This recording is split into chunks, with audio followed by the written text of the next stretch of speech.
guys, welcome back to this week's episode of Outside the Arena. I'm Griffin Sonic, joined alongside my co-host Devin Bernstein, and a busy week it has been in sports. No episode last week. I think we didn't make, I don't think there was one last week. Maybe I'm I wrong. don't think so, no. Apologies for that, but we're back and it's been a busy few weeks. We've had the NBA and NHL playoffs kick off. The NFL draft was last night, the first round, which we're going to open with here in a second. A lot of good stuff's been going on in sports, that's for sure. But like I said, the NFL draft, always one of my favorite events in sports during the year. I mean, so fun. And there was a lot of questions about what was going to happen. A lot of talk about teams moving up to four for potentially JJ McCarthy. And the quarterbacks was the big storyline. I think six in the top 12. Obviously, the top three kind of going in felt like locks with Williams going to the Bears, Daniels to the Commanders, and Drake May going to the Pats. But then the shocker of the night, Michael Penix at number 8 overall to the Atlanta Falcons, and then followed out by JJ to the Vikings at 10, which felt like he was going to get there one way or the other. And Bo Nix, how about Bo Nix going at number 12? That's pretty crazy as well. I mean, we'll start there with the quarterbacks. Obviously, I think Penix is the biggest storyline. I mean, just take me through that and your initial thoughts on the pick, and then kind of where your head is at with that now, as well as, some of the other quarterbacks that were taken. Yeah, I mean, I guess quickly on just the fact that there were six in the top 12. I thought I thought I wasn't going to be surprised if Penix or Knicks were first round picks. I was surprised that they were both top 12 picks.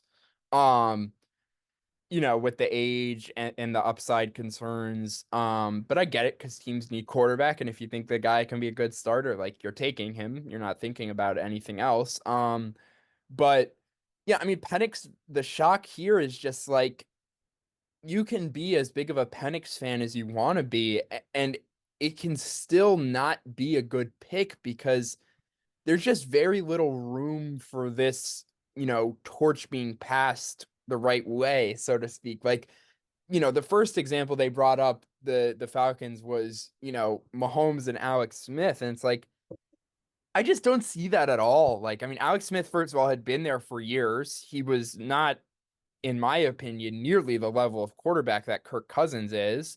Um, Especially, I mean, Kirk looked last year like this. That last year was the first year of Kirk's career. I was like, okay, yeah, this guy's really, really good. Yeah. Alex Smith was pretty good in his heyday, though, especially with the Yeah, Chiefs. no, Alex Smith was good, but I just don't think it's It's just, really comparable, especially because no. he'd been there and Mahomes was this The younger contract project guy. situation is the big difference. Yeah. Yeah, the contract, yeah, and the age as well. I mean, Mahomes, again, it's like it doesn't really matter what your opinion on the prospect is. Like everyone knew that Penix, if he was going to work out, it was going to be because he was, already ready to come into the NFL and succeed. And just you're not going to get that. You're not, even if Cousins retires after 2 years, you're only getting half of the rookie contract. Like I just don't, I just don't get it. I really don't get it. I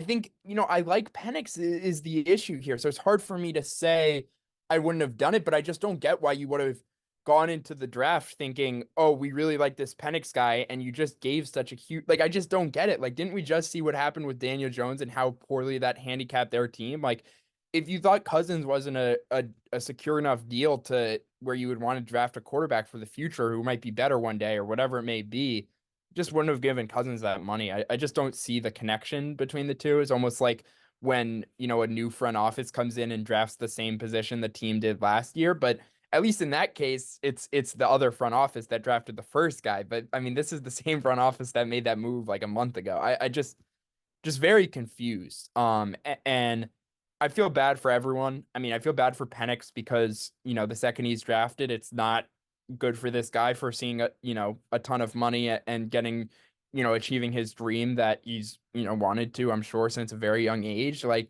that sucks for him. It sucks for Kirk, who, we talk about it a lot, but you look at his career path, like what is Kirk valued? He's valued being the secure, stable franchise quarterback. And that's what he wanted in Atlanta, and they really didn't give it to him. So I just don't get it. Um, just forget every single thing about the actual player itself. I just didn't think the type of pick they were making made sense. And I think this was a loaded draft class. I think this was, a spot where they could have added a great piece to their defense, the final piece of their receiving core. You could have traded down and gotten more assets. I think there are so many ways they could have gone that I just would have been much happier with. And I just my least favorite pick of the draft. I hate to say it. It just not even because I don't like the player, just because I think it's a bad situation to put everyone in, and that's what I don't love to see from the draft. Just I just don't think it's fair, honestly, to anyone really, and that's what upsets me here. Yeah, I think it kind of sucks for Penix, like you said. Like this is a guy who's been through so much adversity, like battled through, worked so hard, and was probably deserving to be, a top 10 pick. You look at the tape with this guy, and I mean, the game against Texas to me is just like this guy is just he can make any throw in the book. Like obviously, I know the Michigan game wasn't his best. I know he kind of got banged up throughout. But that tape against Texas, I was talking to someone about it yesterday. It was it was like at the level of like the tape of like CJ Stroud versus Georgia from a year ago, where it's just like, this is a guy who's going to be good. Like, you can't do this against a good team like that and not be a stud.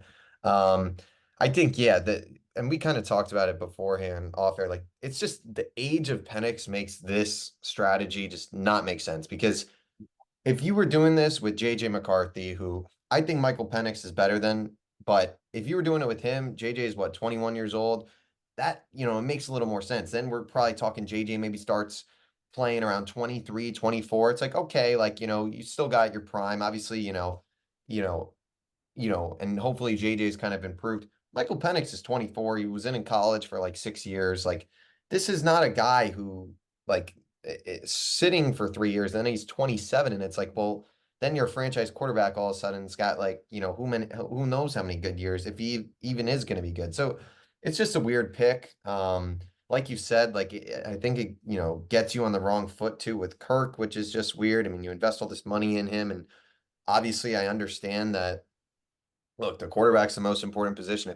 If Michael Penix is a guy that you think is going to be a superstar in this league, then you do what you got to do. But then, like you said, like just why sign Kirk? I understand, you needed to get better there, but it's just like it's a little weird in investing all that money. Um, you look at the board, like you said, like a Dallas Turner would have been a great pick. I mean, that was, I think, every mock draft had Dallas Turner to Atlanta, or even like Roma Dunze was on the board. Like, if you want to kind of get bold, like you add a Dunze to that offense with Drake London, Kyle Pitts, Bijan, like holy cow, like now you're really good. And it just feels like, you know, they missed out on a chance to get a really high impact player to help with Kirk.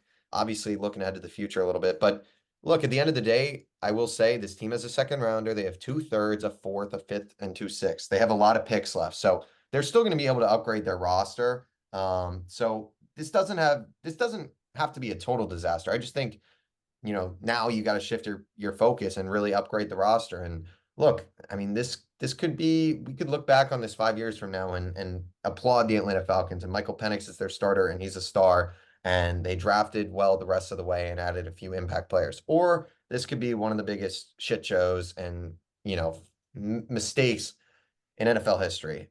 It's kind of got that potential. It feels like.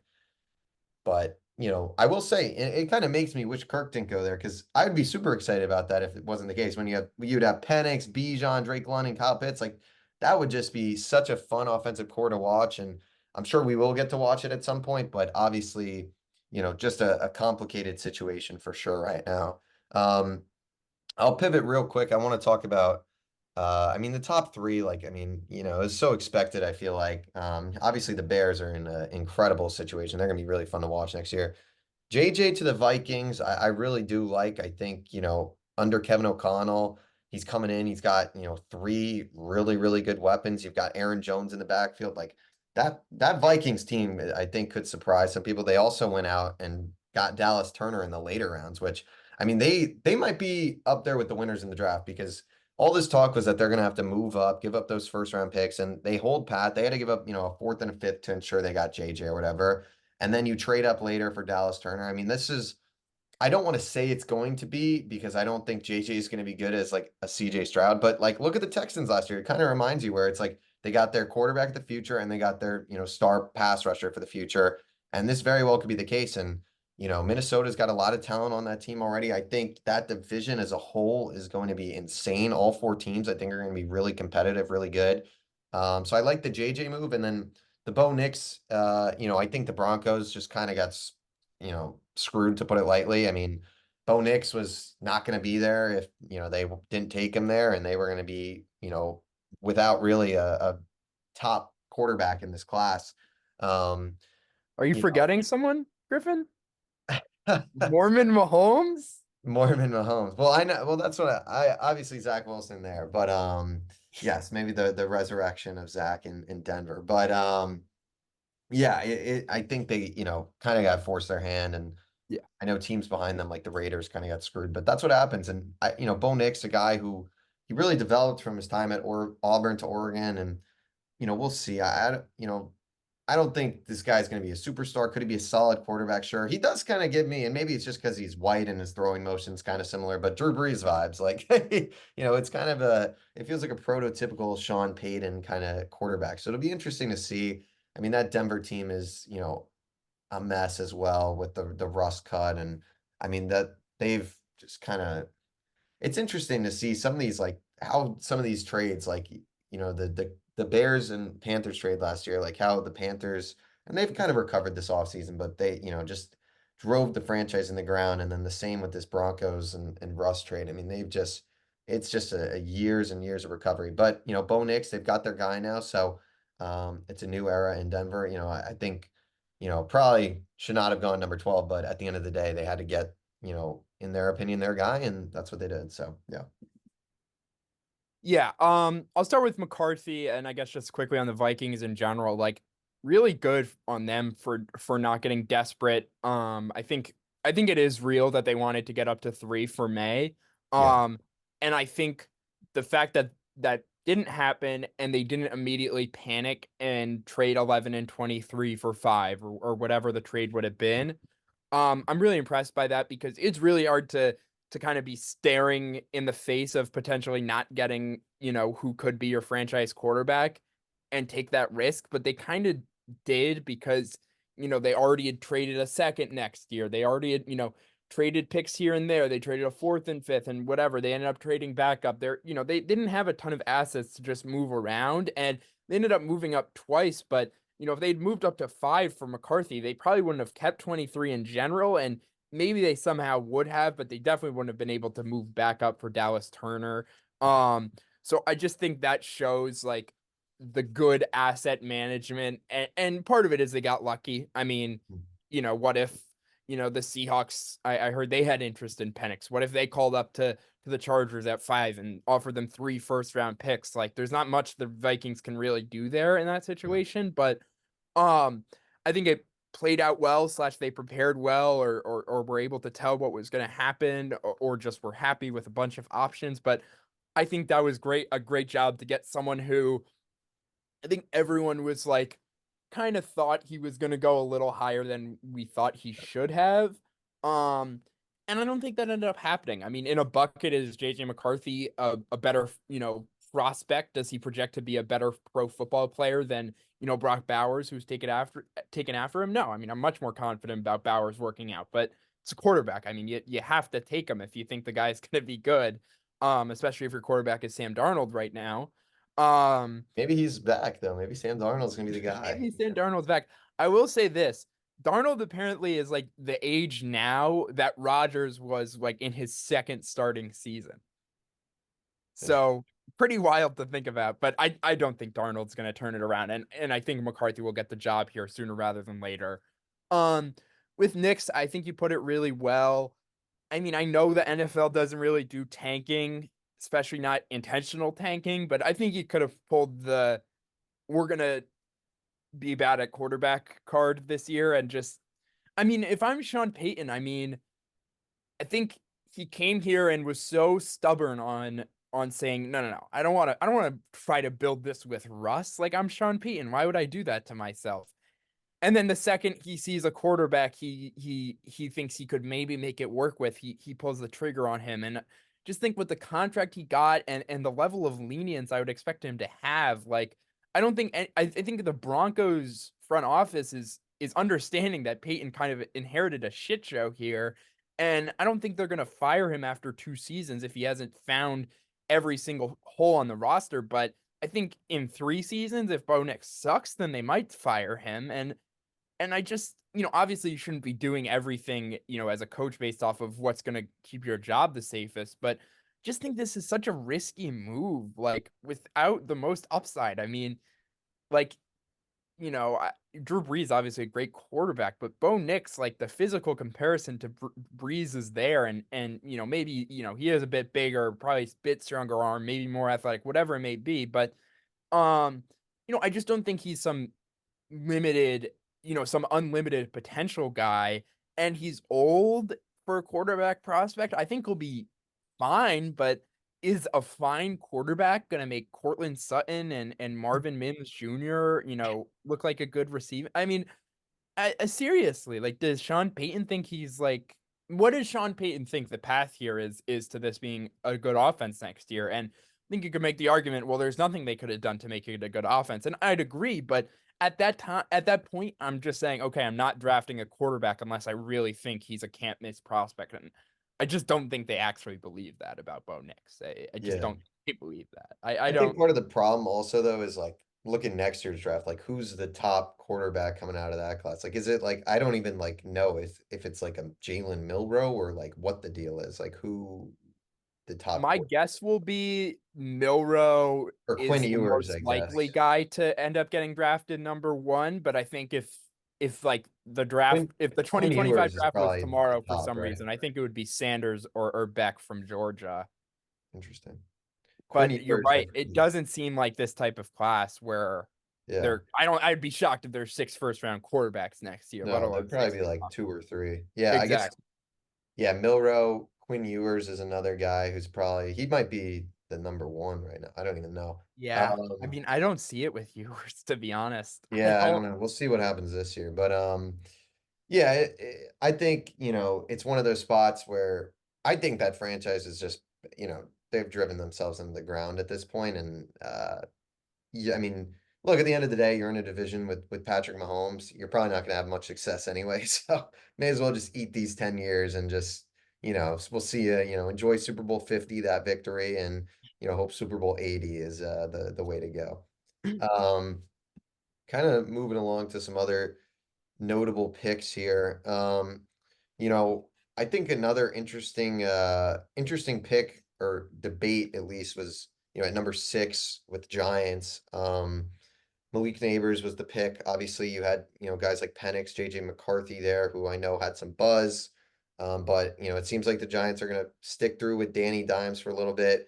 Like we just kind of talked about, like the quarterback class next year is not very good. So, you know, and I'm trying to think of like QBs that would be free agents. I mean, I know Dak, I think, is in the last year of his deal, but I don't know. I don't really know what would work quarterback wise. So, I mean, your thoughts on the pick? Do you think they should have gone with one of those two quarterbacks? Do you think they made the right pick? And obviously, I know, we've kind of shit on the Giants, but I do think they've had a solid offseason in terms of kind of realizing where they're at and what they need to build through. And, while letting guys like Saquon and Xavier McKinney go were tough decisions, getting an impact player like Brian Burns on the D line, I think makes sense. And, I like this pick in Neighbors. I think they've desperately needed a playmaker, and I think they finally got one. Yeah, I think um yeah, I think they've done a good job this offseason. Yeah, I think the big thing has been just like not pretending that they're somewhere they aren't. No, they didn't really restructure contracts, push a bunch of money into the future, make these aggressive moves that, I could have seen from a team that would be pretty desperate. And I just think they just said, we're going to make the moves we think make our team better. We're going to take who's there in the draft that we like, and we're just going to improve this team as much as we can. And I think Neighbors is another step in that direction. Like, I just, I think might be a tough first year. I don't know if Daniel Jones and the offensive line and the receiving core around him is good enough to just for him to really be able to show off who he is. But I think it's going to be obvious that this guy's the most talented and best receiver in their room day one, the first day of training camp. Um, and I mean, yeah, I mean, as an Eagles fan, this isn't the type of guy I'm looking forward to facing. I think that's the best way to put it. With the dogs. Uh, I think it's just I don't know. It's tough because I feel like if you drafted a quarterback, it would have been, well, you don't have a receiver. And Yeah. if you draft they drafted a receiver and it's like, well, they don't have a quarterback to get it to him. So I guess more so my only complaint or disagreement would be it's going to be really hard for Neighbors to have a great year. But I think that would have been the same with a quarterback. And I think Neighbors is just such a good prospect that I think this was a really good pick. Yeah, Um, I think it was the right pick. I think you know, I mean, they just like at the end of the day, they paid Daniel Jones all this money. Like, you got to give the guy a shot at this point. Like, he's going to be there next year, whether they wanted him to be or not. I think at this point, sure, it hasn't been great. The contract was probably a bad decision. But, the 2 years ago, he was, very successful in that offense. I mean, he had a great season that led them to the playoffs, won a playoff game. And, you can look at that and say that might have been one of the worst things that could have happened for the Giants. So they, kept Daniel Jones. But at the same time, he has shown that he can win football games at the end of the day. And he really hasn't had a true number one receiver since he's been in the NFL. And, you got Neighbors there, Jalen Hyatt, showed some flashes at times last season. So you got a few guys now there. I mean, Darren Waller, I don't know if he's retired or what. I know he's divorced now, but I don't know if he's retired or what the deal is with that guy. I mean, that's been an unfortunate break for them. At the time looked like a great trade, and it just his career has just kind of plummeted recently due to injuries and whatnot. But yeah, I think they made the right pick. I don't think a quarterback would have, helped right now. The one concern, I guess, is thinking about next year when they might be looking for a quarterback. It's like, who do you really go after? Like, who is gonna step up? And maybe there will be, a guy that makes a surprise, like not that Jaden Daniels was bad before, but a guy like that who rises, to the top of draft boards that, will sit here a year from now saying, oh my God, this guy is a stud. He's gonna be a great quarterback in the NFL. There's usually one guy like that every year. So it'll be interesting to see, but I think the right move overall, and we'll see what happens with Daniel Jones, obviously, this season. yeah. I think the one thing worse than, the Daniel Jones move would have been putting yourself in another situation like Daniel Jones. And I think that's Yeah. that's a high possibility that that's would have happened if you took a quarterback at 6. So I don't blame the Giants there at all. No, not at all. And we'll transition a little bit to we can talk about our teams here, the Jets and the Eagles. Jets, a lot of rumors about what they would do. If Odunze was there, I think that would have been the slam dunk pick. But with him getting drafted, they move, get a fourth and a fifth from the Vikings to move back a slot, which has worked out for them. And they go with Olu Fashanu from Penn State, good offensive tackle. Some talk about Brock Bowers there. I think it was the right move, though. I think Brock Bowers would have been fun. I think, for the Jets these last few years, in the first round, there's been, these receivers or tight ends that just are, the exciting picks. And I still think they should have picked Jackson Smith and Jigba last year. I stand by that. I think the Will McDonald pick was a mistake, but, they made that. And then, this year I think is smart. You look at the way the O-line crumbled last year. The depth was what it was. And obviously this year, Tyron Smith, Morgan Moses, the O-line should be a lot better, but those are both guys who have struggled with injuries. So Fashanu is going to play absolutely in the first year. If he doesn't, I mean, that's great news for the Jets. I mean, Yeah. it's honestly like if that works out that way, then that is amazing. But he's going to be a key part of this O line for years to come. Where they've got Joe Tetman under center, Elijah Vera Tucker obviously is going to be, I guess, in his fourth year now. I think, yeah. I think Uh, they're well, because he was in this Zach Wilson draft, which was You're right. I think that's 4 then. fourth year now. So that's crazy. So some youth on that O line, but especially at the tackle side, they're very old right now. So I like the pick. I know it's not flashy, but I think it was a good pick. Um, Turning the tide over to your Eagles, Dev. I mean, a lot of talk about Howie trading up and trying to get one of these cornerbacks, and the way the draft falls sits right there at 22 with all the cornerbacks still available, and Quinion. I've heard both. I really Okay. don't know. Quinion Mitchell from, I think it's Quinion Mitchell, from Toledo, really good player. I saw some mocks having this guy top 10, top 12. Your thoughts on the pick? I mean, obviously getting some youth into that cornerback room is huge for the Eagles. Yeah, I mean, I was my fear was that the Eagles weren't not that they wouldn't take a corner in round one, because I think I could have accepted that, but I think the reasoning, would have been, well, we build through the trenches. We're the Eagles. We don't need a corner. It's like maybe that can be your philosophy, but how can you watch last year and not think this team would be so helped by a great corner? And I think that was the biggest hole on the defense going into the night. And I think, he's probably not going to start week one, game one, but I would be surprised if, you get to week five, week six, and he's not out snapping James Bradbury. Yeah, I mean, this team now in theory has five corners who have at some point been good. Maddox and Rogers in the slot, both pretty injury prone, and Rogers coming off a year-long suspension, of course. And then, Mitchell's, a rookie, and then the two outside corners in Bradbury and Slay struggled last year and are aging. But these guys all have been good semi recently, so I have some hope for this secondary room. And like you said, like even if, I think that was about where I would have wanted to take Mitchell. I don't think I would have loved trading up to, higher than maybe 15 or so.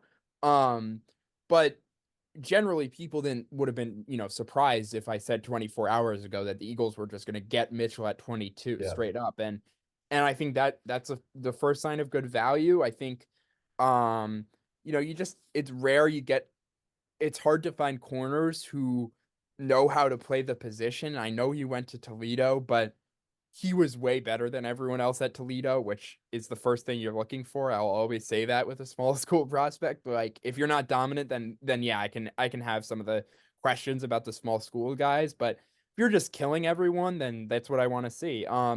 And Mitchell is just an absolute athletic monster. I mean, you can look at the 40 times and the NFL athleticism score, or raw athletic score on, I forget the website, whatever it may be you're looking at. There's nothing that's going to tell you this guy isn't a really damn good athlete, with the size and all you know the minimums or all the criteria that you would want from a corner to be really good. And yeah, I think he has some work to do. I don't think he's a perfect, prospect coming out of Toledo, but I think that there's also an aspect of like this guy's going to learn so much. He has two, one really, really good corner in his ear in the corner room. And NFL coaching, I think, is really going to take this guy. He's really young. He's gotten better. Seems like the type of guy who, if he gives up one route earlier in the game, he's not going to make that mistake again. And I just think this is going to be the type of guy that gets better. I really enjoyed this pick. And I'm happy that the Eagles have kind of said, okay, the positional value matters, but we can't just pass up really good players at positions of need. And that's making me happy, because that was a takeaway I had at the end of last year was we need some more good players at linebacker and safety and corner, even if they're not our most positionally valued positions. And I'm happy to see that they've gone out and tried to make sure that that's not the case again this year. Yeah, I think it was a good pick. For all the reasons you said. I mean, there's kind of the last kind of pick I want to touch on that's interesting to me is Chiefs trading up for Xavier Worthy. I mean, with Buffalo, it's just like I get it. And look, the Bills, they need to rebuild a lot of that roster. So trading back a few times and accumulating some picks, I don't think is the worst thing in the world for that team at all. They're a long, I mean, they got some work to do, especially in that receiver room. I mean, you got to expect that the first pick, the second round today, which they have, got to expect if they make that selection, it's got to be a receiver. Um, but I mean, Xavier Worthy, the combine, 40-yard dash record holder is now with Patrick Mahomes. Obviously, the size I think is a concern. I mean, this guy could use probably a little weight on him. But I know, same thing. I mean, I don't know how tall Devonta Smith is, but there was a lot of concerns about his size coming into college. I think he's bigger than Worthy, but He might be more like slenderly built actually, but when he's Devontae probably was coming taller, out, right? I was like, this guy just doesn't seem to be that affected by it. Like I feel like Worthy is a really good football player who's small, whereas Smith is like a really good football player who's so good you don't even notice he's small. He barely takes I hits, guess stuff like that. Like yeah. I They're think pretty Worthy could similar. be more of an issue. I, It's pretty similar though. yeah, the Smith is listed as like 6'170". Um, yeah, I think it's a good, interesting pick. I mean, I think this is going to be one of those picks where it's either home run, this guy's a stud for them, or it's a total bust, and the guy is just like it's just one of the. It's like a John Ross, where it's like guy can fly, but he's maybe not as good. But look, this is a guy who was on a very good Texas team last season, was very productive. I think he had like 8 touchdowns or something like that. So, I mean, I think he'll have success, and I think it just opens up this Chiefs offense so much. I mean, now obviously Rasheed Rice seems like he'll be suspended for some time. I'm sure, what, 4, 6 games probably, and then he'll be back. It won't even affect. Less, it'll be Yeah, like probably. two. It's not even gonna matter. But I mean, now you look at those weapons. You've got Pacheco in the backfield, Kelsey at tight end, and then Hollywood Brown, Rasheed Rice, and Xavier Worthy, and all of a sudden it's like this Chiefs team is gonna walk their way to a three-peat. I mean, that's kind of the vibes I'm starting to get. Um, yeah, yeah, it's just I feel like we made this joke like 2 months ago. I think when the combine first Yeah. happened, I think we were like, uh-oh, like this guy's so going to the Chiefs, isn't he? Um, then it happened and I was like, uh-oh. Obviously they signed Hollywood Brown, so I guess, from like a fantasy perspective and a this year impact perspective, I would probably be a little bit lower on Worthy's Yeah. impact. Um, but I think he's gonna, come out there, 10 to 20 snaps a game, and whether it's him and Brown going deep or one of them as a decoy and one of them, whatever it may be, I think they're gonna find such creative ways to use them.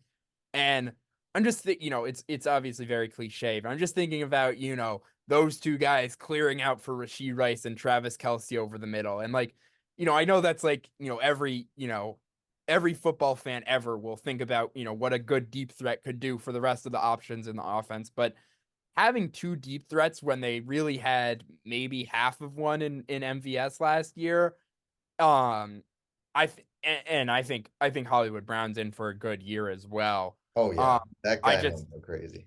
yeah, I don't know. I think the Chiefs are going to get back to a more vertical passing attack while still having the dink and dunk you to death ability that Mahomes has shown the last 2 years.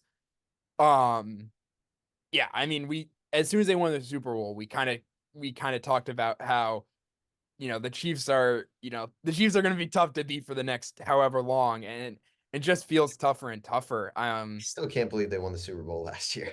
Yeah, I mean, That, it just that yeah, team they were not, that was the year to get them, and they that still was couldn't the year to get 'em. get them. I mean, if they weren't gonna, I mean, if I don't know what year they're gonna lose. If that, I mean, Even the year truly, before too, because like their receiving core was better, but it wasn't like that it was great. it was it was really just juju. Yeah, exactly. And like Sky Moore was like competent. I guess they still have Tony too nowadays. Where like, I mean, him and Sky Moore, like, I look as like number 2 and 3 guys, like that's not what you want. But like as guys, you can mix in them.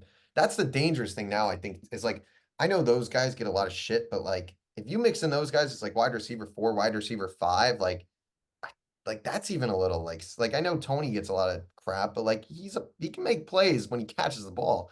But it also takes a ton of pressure off those guys too, I think, to that, they don't have to be the ones producing per se. Sorry to interrupt you, but yeah. No, you're absolutely no. That's I mean, you make a great point. I think yeah, I mean those guys went into the season and I think Andy Reid and Mahomes were like, yeah, we kind of need these guys to be contributors unless someone else we don't expect has a really big breakout, and that kind of ended up being Rasheed Rice. And even then, like we're saying, like it still kind of was as tough as it had been for them. And I just think all of these signs just point to everything is somehow going to be easier for the Chiefs next year, and that just I Yeah, mean, I I mean, I guess guess they trade L'Jarius Sneed legit, yeah, yeah. I guess that's the and one like Willie downgrade, Gay but they lost to, who's pretty good on the defense for them. yeah, I mean, I just like they were just like I don't know. I guess it's just when you build a great defense around the guy who's pretty clearly the best quarterback, and like by a lot, I would say right now. Like it's just so hard to just have And the such a whole big line margin is for so error. good And too. the line is good. I mean, yeah, it's just incredible roster construction and the cap management as well. Like They know when to. Mahomes' contract is like kicking in, right? Like I don't Yeah, understand. Like I mean they restructure every like few years, but yeah, I mean, but he's also like, I mean, I think they've reworked it so that he's like properly paid, but yeah, like it's definitely a little weird, but like they've just done, like you said, such a great job, and I mean they're just the pinnacle of Ross. I mean, they traded Tyreek Hill, who's probably the best receiver in the NFL, and they won back-to-back Super Bowls. Like that's just ridiculous. And we're gonna say the same thing with L'Jarius Sneed next year. Is they let him go, and I don't know who their cornerback two is gonna be next year, but oh my, Cooper DeJean, if they somehow end up with him and he's their next superstar, that I don't think they even pick in the second round though, probably, right? I think they might. Oh, they do, yeah, but I don't think they would have No, to. there's no way he makes it there. That would be Um, nuts. Um, yeah, yeah, I will say this quickly about DeJean. Just I found it interesting that he didn't go in the first round. I think he was almost the guy where I was like, there's gonna be like a slot corner type guy who goes in the first round. I think it would be him. So I just wonder what a guy would have to be who projects as like a slot corner safety type guy.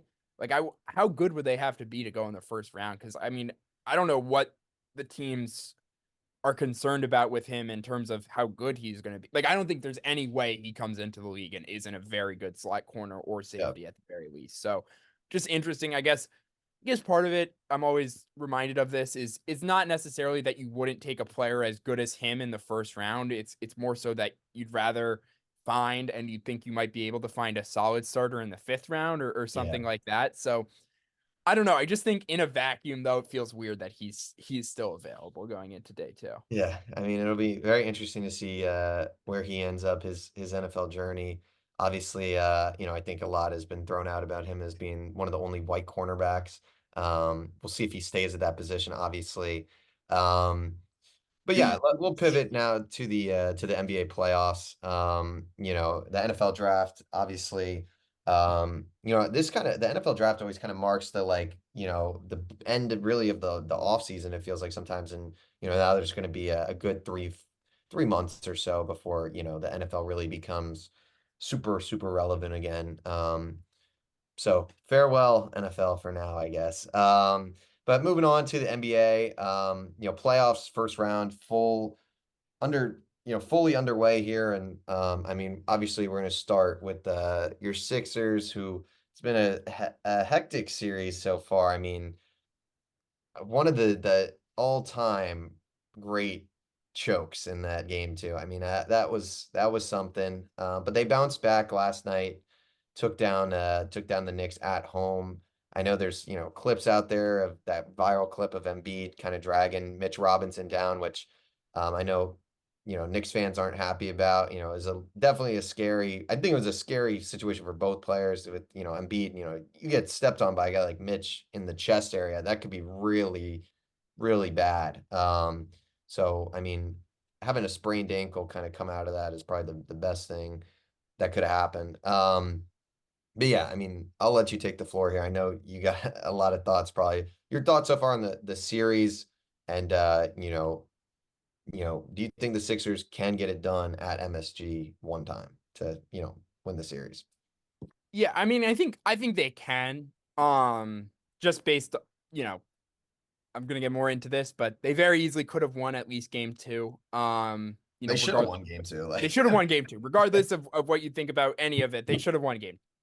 Um, and ultimately, I think this is actually the better team than the Knicks. I think they have the best player. I think they have more answers. I think they are much harder to stop. And I think Joel Embiid's presence on defense alone gives them about as good of a chance against the Knicks.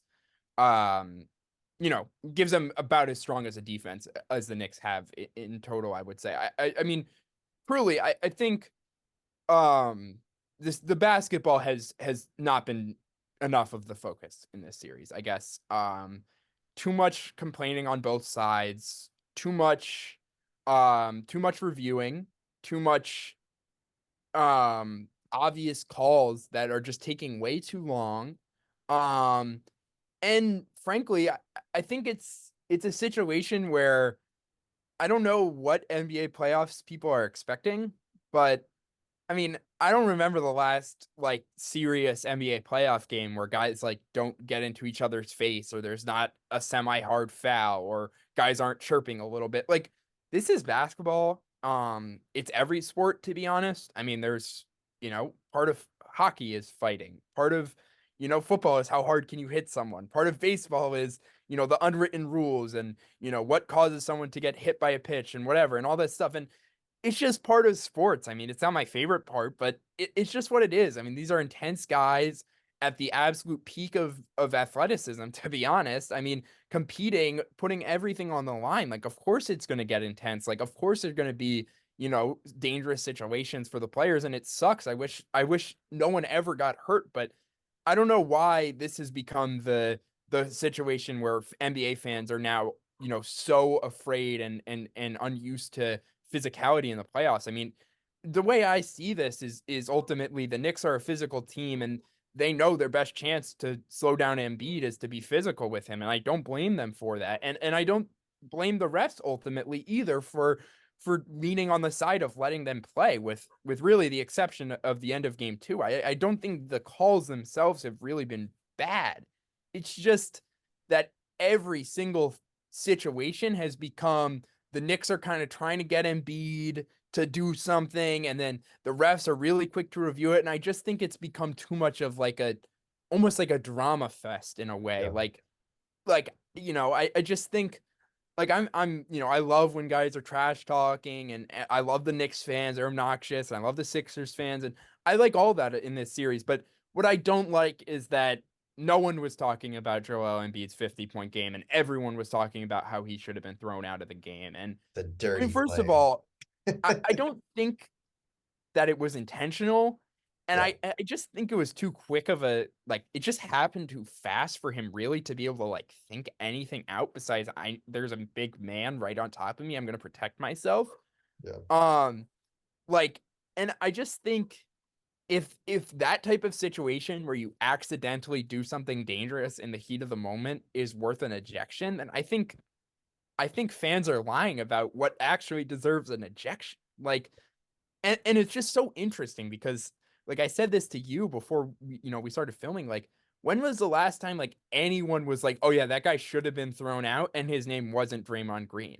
Like Hmm. seriously, like no one ever says that, but like, I mean, no one called Jokic a dirty player when he basically ended Markieff Morris's season with a back shove. And I'm not saying there wasn't anything valid to that. Just saying you could make a compilation of clips of any star player and make them out to look like a dirty player. But I think we all know deep down that none of these guys really want to hurt each other. The worst thing that guys do is in the heat of the moment, they're emotional and they just take things a little too far. But I just really think we should just be focusing on the basketball because it's been, 3 really good high quality basketball games. And like no one's talking about that. Like for all the talk about Embiid and his playoff struggles, like this is the best 3 game stretch of Joel Embiid's playoff career by so much, and no one has even talked about it. And it's not that I think Embiid is, getting some short end of the stick or anything like that. I just don't think fans are holding up to what they've always said to be true. It's always, well, can Embiid do it in the playoffs? Is he tough enough to, play through tough physical series when he's not 100% and everything's not going his way? And to me, these first 3 games have been the perfect example of Embiid doing exactly that. I mean, he could barely jump or run by the end of game 2, and he was the only reason the team was close. I mean, the shooting was tough the first 2 games, but ultimately he's kind of the best this team's only chance at a good shot unless he or Maxi create something for themselves or someone else. Like no one else besides these 2 guys are going to go out and create good offense on a consistent basis. So it's the playoffs. Obviously you need your stars to play as well as they can, but I think I'm the last guy who's going to go to a bad shooting playoff game and say, oh, this guy is letting his team down. I think ultimately in the playoffs, it gets much harder to score, and you just have to lean on your best scorers at times, and they're going to take tough shots. I mean, like I just think the logic that everyone uses with NBA players has just gone out of the window for a lot of this series, like in general, like about Embiid, about the reffing, about everything in general. Um, and it's just frustrating because these are two of my favorite. I mean, these are my two favorite teams. I enjoy the Knicks. I liked Villanova growing up. I enjoy their entire cast of players basically, but it just frustrates me that I actually haven't focused on what's happening from a basketball perspective enough. And I don't know. I wonder what I wonder what Adam Silver or people high up at the NBA would think of these two historic franchises, big market teams, with notable star players meeting in the playoffs. And I'm sure it's doing as well as about any other first round series, but I think the actual discourse about what people are talking about, I just can't imagine that's what the NBA is looking for. I mean, I don't know what you do, but I think this has been a series where I would say the complaining and the reviewing and officiating has actually been too much for me, Yeah. which is frustrating. Yeah, no, I think that's valid. I mean, obviously, I think a lot has been made, like you said, into this, I know, especially with game two, obviously, there's some questionable no calls, not giving the timeout or whatever. And, you know, like you said, it's just become more about the officiating and like what's, the physicalness rather than, the play on the court. And, part of that is also like the play on the court, like you mentioned, Embiid's been great, but like, Jalen Brunson hasn't played too great in this series. Some of these Knicks players, Josh Hart's been incredible, but some of these guys, DiVincenzo hasn't had his best series. Like the play hasn't been, as high as we've maybe seen. And that's just like you said, playoff basketball. Like it's more physical. You can just tell that the scores are just like they just go down. Like it's much more physical. It's harder to score, like you said, which is good. This is, as a guy who doesn't watch the NBA that much, this is when the NBA is enjoyable. You've got the crowd going crazy with every basket. Like this is, peak basketball, and it's a shame that, it's really, and obviously, the diehards, like probably like yourself, the regular season's still amazing and fun to watch, and it's no doubt. But, the playoffs are just different, and you see that in most sports, but I think the NBA has kind of become especially that, where it's really, regular season's kind of just like everyone's coasting, and then the playoffs are really fun and intense. Um, this series, like I'll be honest, I don't think the Sixers after game two are gonna win in New York. I think that was your shot, and Brunson wasn't playing good. I think, for both these teams, these are probably two of the toughest, opposing venues to play in, in the league, with Madison Square Garden, and then it's Wells Fargo, right? Wells Fargo, Wells sorry, Fargo, yeah. yeah. Just the fan bases and the atmospheres are just through the roof. And um, obviously, if the Knicks take one and the remaining two in Philly, this series is over. It's going to be interesting to see. I mean, Embiid, like you said, is playing so good. Kenny, stay that way. And I think for Philly, in one of these games, Tyrese Maxey is going to have to really make some big shots and some big plays. This team cannot only rely on Embiid. The Knicks are, the epitome of, I know Brunson's been incredible, but, they've got a lot of guys who can get it done. And, that's something I think the Sixers, they've got some solid, depth pieces, some more veteran pieces, but, I think they rely so much on Embiid and Maxey, and Maxey in particular, not that he's been bad or anything, but I just think, I think he's going to have a big moment in this series for the Sixers to come through. And, real quick for the Knicks, I mean, it's a fun physical style of basketball. Brunson, 39 points, 13 assists last game. So, that's big if he can turn the corner. Josh Hart's been probably their best player in the series so far. He's been great. So they just got to keep doing their thing and stick to their identity. But like you said, Joel Embiid is a tough task. I mean, all season, no team can stop him. So it's just a matter of how much the Knicks can limit him, but also, obviously this is not a direct comparison, but it's kind of like, it reminds me a little bit with the national championship in recent time with Purdue and Zach Edey. You've got such a dominant center that you just kind of got to let him do his thing. He's going to get his, but then it's about, restricting that supporting cast. And obviously Maxi's, a lot better than maybe the equivalent of like a Braden Smith in college basketball. But, that's, I think the way to go for the Knicks is, hey, Joel Embiid's going to get his 35, 40 points. And, we just got to do the best we can on those other guys, because if they shut down those other guys, if Maxi has a bad game, they're probably screwed, the Sixers. So it's a tough spot to be in. It's been a fun series so far, regardless of all the drama. If you have any final thoughts, go ahead before we move on to another one. Yeah, just quickly. I mean, 69 points per game between Maxey and Embiid this series. Like, I mean, again, I'm gonna keep coming back to this, but the Sixers probably do deserve to be up 2-1. But being down 2-1 with your two star players playing this well isn't the best sign. However, at the same time, they've probably been the better team through 3 games. And ultimately, they probably win game one if the Knicks didn't shoot way better on threes than they did. And I'm not trying to be the excuses guy here. I'm just saying there's a reasonable path to the Sixers having won all 3 of these games. I don't really think the same could be said about the Knicks. Yeah, I mean, I think they have a chance to beat the Knicks on the road, but the fact that they have to do that now, as opposed to the Knicks having to beat them on the road, Yeah. is what gives me, hesitation here, even if I do believe the Sixers are probably the better team. Again, very close. I'm gonna be at game 4 on Sunday, so that's gonna be very exciting. But I'm ready to move on. Yeah.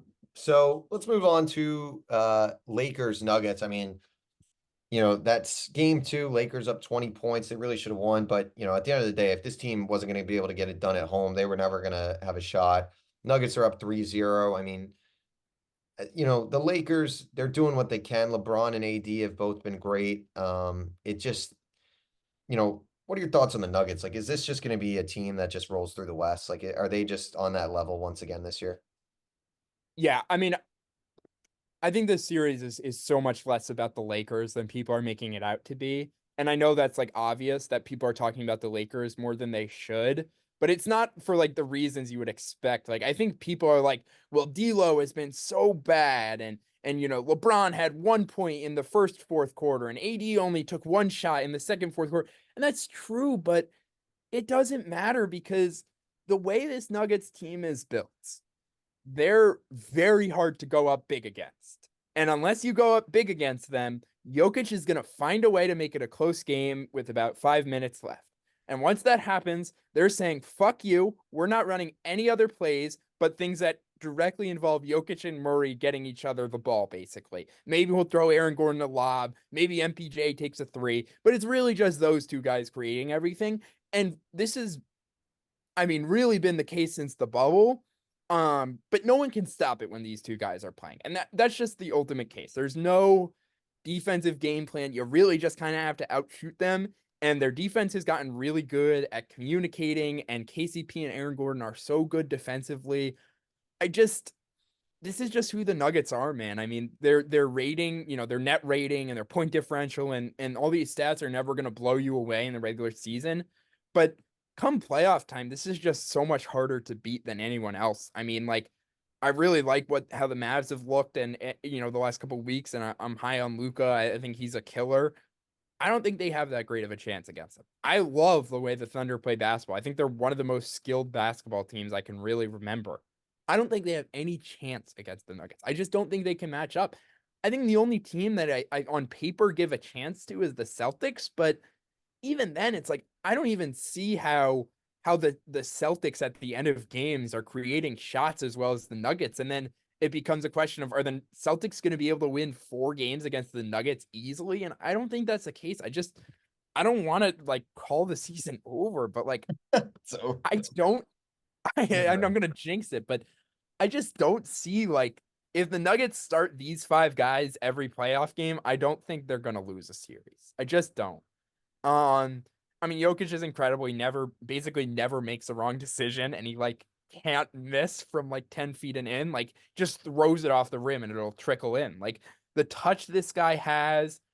I mean, yeah, I don't see anyone beating them. I think I think it might be interesting in a few years when like Wemby gets really good. I think it might just be a competition of like, can this really unphysically gifted but incredibly skilled guy beat this like freak of nature 7-4. I think that's gonna be awesome. But to be honest, like if the NBA landscape like stays in a similar spot to where it is, like I think the Nuggets are gonna be like title favorites, if not, tier one contenders for the foreseeable future. And like again, it's just like they just feel so inevitable. It's not how dominant they beat you every game or they can kill you by 60 or whatever. It's just very I just think it's very hard to beat this team in a best of seven series. Like the Suns got 2 games off them last year. The Lakers got heralded for, what everyone calls the closest sweep of all time. And it's like I think there actually might be some validity to the fact that it's really hard to stay close with the Nuggets in the playoffs.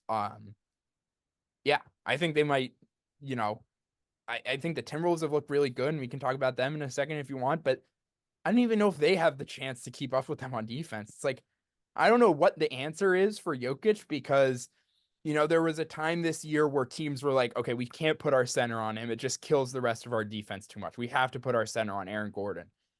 And then Jokic just, scores on you all day long. And then sometimes they say, okay, we have to triple Jokic. We can't let him kill us. And he's just going to find the open guy and his teammates are going to hit 23s. And it's like, there truly is not an answer besides them missing shots. And even that, they are so much less likely to be, hurt by the shooting variance we see in today's NBA because they shoot less threes than everyone. Like, the Celtics will probably, say they play in the finals. I'm sure the Celtics will have a game where they hit 19 threes and the Nuggets can't quite score enough points. But there will also be a game where the Celtics shoot 58 threes and only make 14 of them. And the Nuggets kill them because they shot 7 for 18 from three and didn't take all these shots that you could go cold on at any time. So I just think the Nuggets have such a good formula. I think it's interesting that they're, the what seems to be the by far the best team and they shoot the least threes in the NBA. Just in terms of like, even 5 years ago, I wouldn't have thought that that would have happened again Yeah. in the modern NBA for a while because, the pointer was such a great equalizer. It just felt like if you had great shooting, it just makes you so much better. But the Nuggets have great shooting and they don't need to rely on it 40, 50 times a game. And that even makes them even more unbeatable. I mean, I've gone on for a while here, but I really think the Nuggets are going to be tough to beat. I mean, Yeah. No, I mean, it's the Lakers are, they are what they are at this point, and I think where they go in the offseason will be super interesting because I mean, the LeBron stuff is obviously, it's kind of just been uncompetitive these last few years, which kind of sucks. I mean, I know they've been in the playoffs and, making runs or whatever, but it sucks to see because I think, I don't know. The Lakers are just, I don't know if it's coaching or what the deal is, or if it's just the guys around them, like D'Angelo Russell, aren't good enough. Um, yeah, the Nuggets are just a wagon. I think, like you said, like they just have such a good starting five that will just get you. And then especially Jokic. I mean, he's just feels like he's unstoppable. And Jamal Murray, when he gets going, is so good. And I was looking at the box score the last game, and it's like Aaron Gordon's got like yep. 29 and 15, like MPJ, like those guys, like as third and fourth options, like and with so much the focus on the other two guys, it's like they're just gonna be able to do their thing and win those matchups that they have. Um, yeah, I mean, I think you covered it well. I kind of want to real quick touch on you bring up the Timberwolves. I think they're such a fascinating team because you've obviously got Ant Edwards, who, at this point is, probably one of the top 10 players in the NBA, one of the biggest stars in the game. And, the surrounding cast though around him, Jaden McDaniels, I know there's been all that talk of Ant Edwards being like, they got KD, we got Jaden Mhm. McDaniels. And it's like he's backed it up. He's been balling, playing great defense. And then obviously, Rudy Gobert, who, I know gets a lot of hate, but like, he's gonna go win another defensive player of the year with Cat there as well. They're kicking the Suns' ass. Like the Suns have, albeit it's in Minnesota so far, like I mean, the Suns, I think, are just it's crazy. Like you've got Devin Booker, you got Katie, you got Bradley Beal, and it's like they're gonna lose in the first round. Like it's just wild. And you go back to a few years ago, that team in the finals and just where they are now, and it's just so crazy to see how things change. And I think that's, obviously, you want to have superstars, you want to have the best players, but at a certain point, you got to have a strong roster around you. And it's about those, other guys that make the difference. We talked about the Knicks for a while. Like, look at them. Obviously, you've got your Jalen Brunson, who is a superstar, and Julius Randle's all-star caliber player. Obviously, hurt right now, but it's those other guys, the Josh Harts, the DiVincenzo's, the Isaiah Hartenstein's, OG Ananobi's, that you get a group like that, and it just makes such a big difference. Where with the Suns, I mean, outside of those three guys, I know Grayson Allen, just got paid recently. Nurkic is okay, but it's like it's just they're just not that good outside of those three guys, and it's tough to rely on only three guys, and they're not all playing well right now. It's a weird situation. The Timberwolves, though, maybe like you talk about them against the Nuggets, and I know I'd give the Nuggets the edge in that matchup, but maybe I'm wrong, and maybe I'm just a casual, but like I feel like they would match up decently just with, you've got a guy like Gobert that, could go with Jokic in the paint. Obviously, on the perimeter, maybe he becomes a little more, a little more scary, but then you've got Cat as well, and obviously you've got a superstar like Ant that, kind of matches up well. I mean, I don't know. What are your thoughts on, you can talk a little on that series if you want, but also, that matchup to me is not saying the Timberwolves would win, but I feel like that would be next, right? The 2 and 3. That would be nice. Like, I feel like they could win a game or two at least on the Nuggets. Yeah, I'd give them. Yeah, I mean they played the Nuggets last year, and before they'd figured the things out that they figured out this year, got a game off the Nuggets and took them to overtime. Um, Once, if not maybe twice in losses, but they were close at the very least in 3 or 4 of those games, including winning one. Which doesn't sound amazing, but given how much they've improved and given how good the Nuggets are, it's actually pretty impressive. And like you said, like Gobert, it's like, yeah, this team isn't perfectly built, but you'd think, Gobert would at least give you some semblance of a shot. You think Edwards, at least theoretically could have a good enough series to get you there offensively. You have the shooting, you have the role players, you have Edwards is a great defender who can match up with Murray at times. You have McDaniels, like you said, can match up with Murray at times. Like, I think they do present a pretty good matchup on paper, but just think to me, I'm imagining that series, game one tips off, the Nuggets get the ball, And it's and over. They and just it's over. No. Um, well, but what I was gonna say was like you're either putting Gobert on Jokic, and I'm worried about the passing and the perimeter game and the switching, or you're putting Cat on him, and I just think that that's a disaster for Cat. I think Cat gets fouled out in that game in a matter of minutes. I mean, he has some major fouling issues in general, especially in the playoffs, and especially when he gets on a tough post matchup like that. Um, so I just worry that you'd think the size would really match up well, and then it's just like you get on the court and it's like, oh yeah, we don't have anyone that can do anything to Jokic. We're screwed. Um, and I guess ultimately my point is more that that's just the Nuggets than the Timberwolves in general. But yeah, I think the Timberwolves do match up about as well as anyone else. I think the size is there. I think the shot making potential at the very least is there. I think the two-way players are there. They have good depth. Yeah, and I think Gobert definitely gets too much hate. Like, yeah. I think the thing everyone loves to say about Gobert is he's not that valuable. And I might agree with that. But the reason why isn't because he's overrated on defense. It's just because in the modern NBA, it's really hard to have a center out there all the time who's very limited offensively. He can really only dunk and set screens. And that was awesome 8 years ago. But now, as a supermax player who's relied upon to be, the second, if not third most valuable player on this team, I just, it's like, it's almost to an extent what we're seeing with Nurkic, where it's like Nurkic is a pretty good player. Like, he knows where to be on defense. He's a good rebounder. But I said this, I was like, I just don't know if he's like a skilled enough basketball player to play 35 minutes in serious playoff basketball. It was kind of the case with the Blazers. And I think again with Gobert when he was on the Jazz, it really wasn't that was the case. But I think that could become a thing. I mean, look at the centers in the West. I mean, you got Jokic, you have Chet, even the Pelicans. It's like they'll throw out Larry Nance, and it's like I think he's someone who at least skill wise, like he can shoot a three every once in a while. He can make a pass. Like Gobert is basically one of the last traditional true centers that doesn't have any playmaking, scoring, shooting, shot creation to his game. And he's still a really good player, but I just think that might come back to haunt them at some point.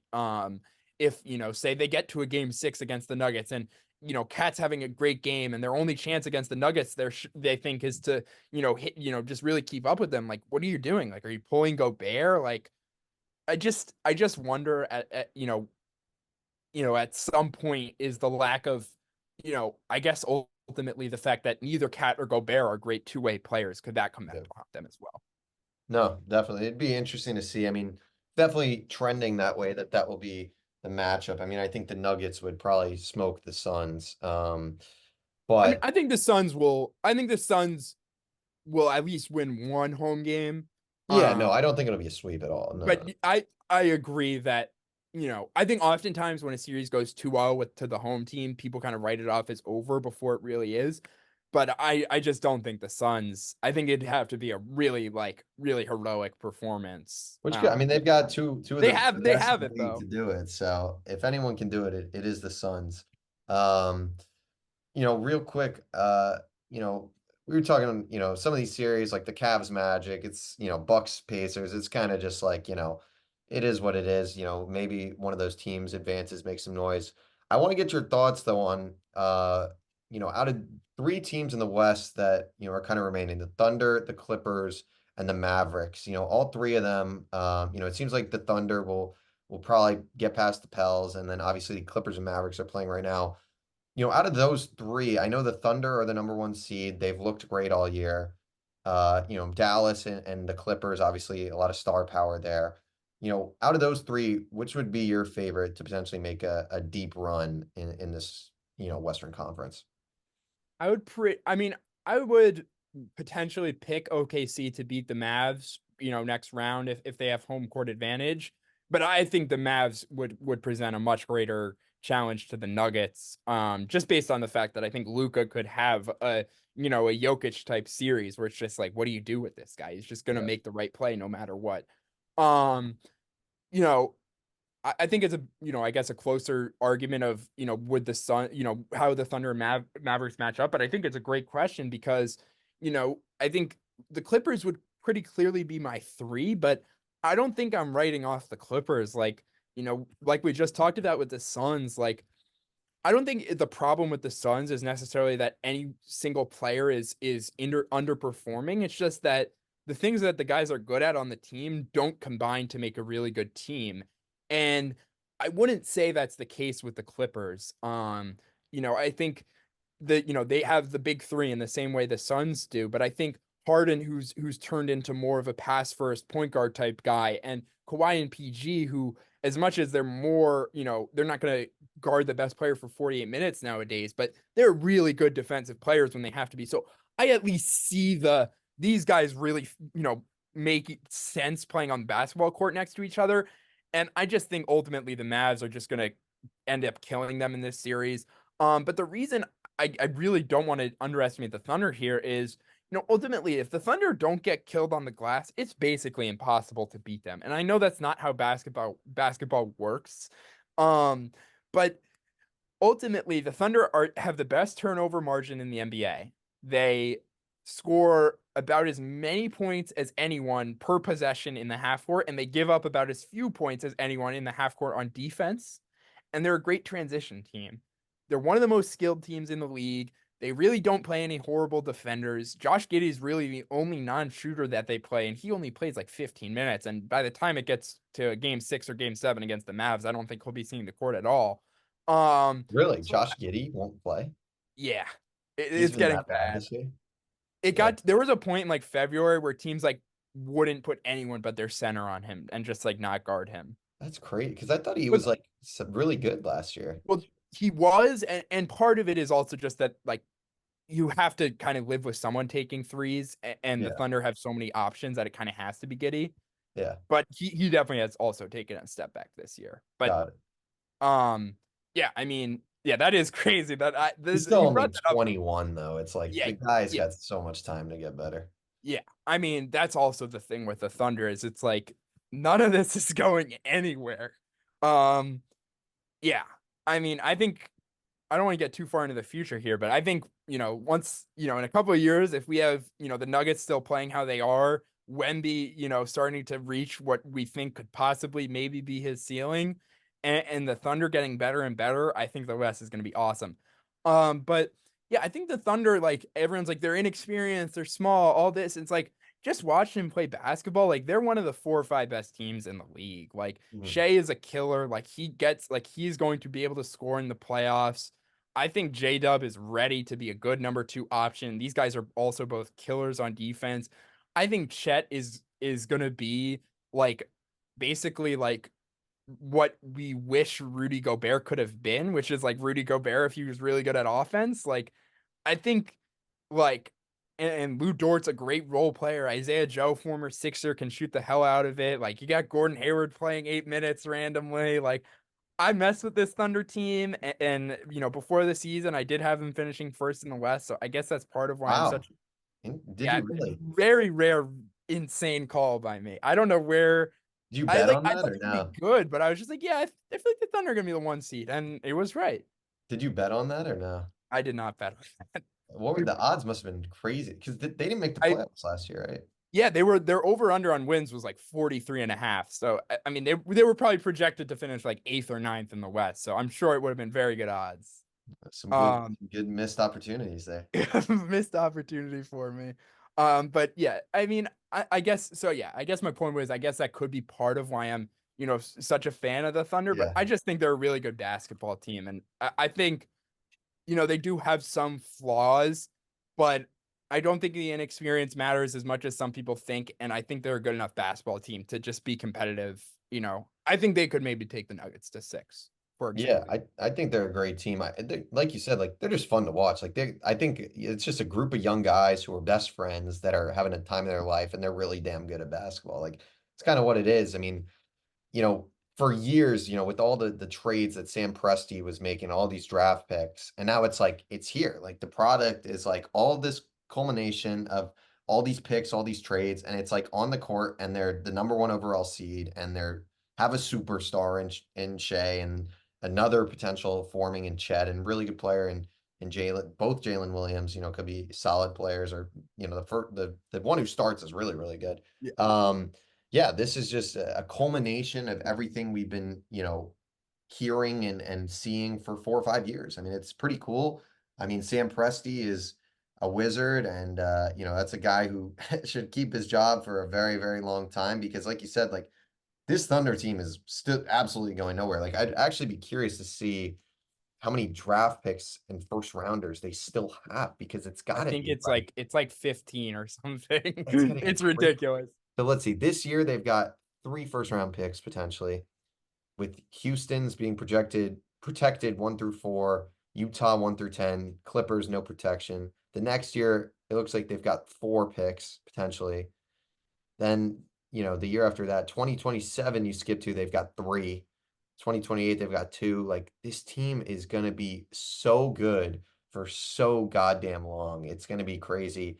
Um, you And know, another thing I will add, like the first extension you give a guy like that, once they're coming out their rookie contract in the NBA is much cheaper than that next extension. yeah, And for the Thunder, you have J-Dub and Chet both in their second years. So that basically means you got like 7 years until they're going to be making, insane money where, you might have to wonder as Oklahoma City, can we pay all 3 of these guys? But I really don't think that's going to be. I mean, it's obviously not a problem for a couple of years anyway, but I don't yeah. think it's going to be an issue for a while as well either. So yeah, And the thing is with all those draft picks too, it's like they're going to be able to have the liberty of, just being like, okay, like, we got to let this guy go. And, but then, oh, here's the guy we drafted 3 years ago. He's actually really freaking good now. Like, there he goes. And yeah, it's going to be cool to watch them, it's just, at the end of the day, you got to tip your cap. I mean, they've done a hell of a job rebuilding this team. Obviously, you look back to the days of them having Russ and Paul George there, obviously Katie a long, long time ago now.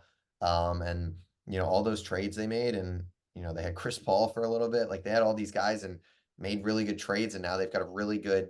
It's fun seeing. I feel like there's not too many teams like this where it's basically all homegrown, all young, and they're just really, really good. And yeah, I don't think they're ready to win the finals just yet, but absolutely as Chet and Jalen Williams really keep getting better. I think the sky's the limit for this team. So Yeah, they're one of the more fun teams, and they're going to be good for years to come, like you said.